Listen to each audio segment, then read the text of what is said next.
So కర్మ ఎలా కాలిందో తెలీదు. కర్మ ఎవరిని వదిలిపెట్టదు. అలా ఆ సందర్భంలో నేను వాడిన 2 పదాలు తప్ప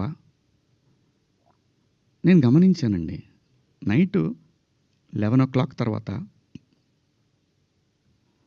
12 తర్వాత మీరు చూసుకోండి 12:01 తర్వాత కొన్ని ట్వీట్లు వెళ్తా ఉన్నాయి. ఎవరికి ట్యాగ్ అయితా ఉన్నాయి?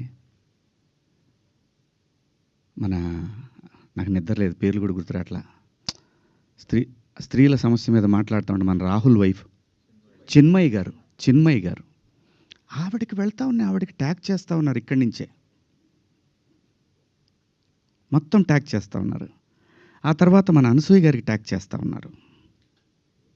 ఎందుకు చేస్తున్నారు నాకు అర్థం కాలేదు. సర్లే ఏదో పాపం ఆవిడ మాట్లాడుతూనే ఉంటుంది ప్రతిసారి కూడా, తప్పేం లేదు. నా తరఫు నుంచి 2 పదాలు దొరికినాయి కాబట్టి ఐ హ్యావ్ టు బేర్.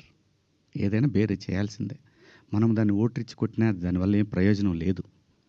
ఎందుకంటే తప్పు నా వైపు ఉంది కాబట్టి నేను సర్దుకొని వెళ్ళాలి, తప్పదు. క్షమాపణలు చెప్పాను, ఇంకా చెప్తాను కూడా. ఆ 2 పదాలకి నేను ఎప్పుడు సెట్ అవుతానో నాకు తెలియదు. నా మైండ్ ఎప్పటికి సెట్ అవుతుందో తెలియదు.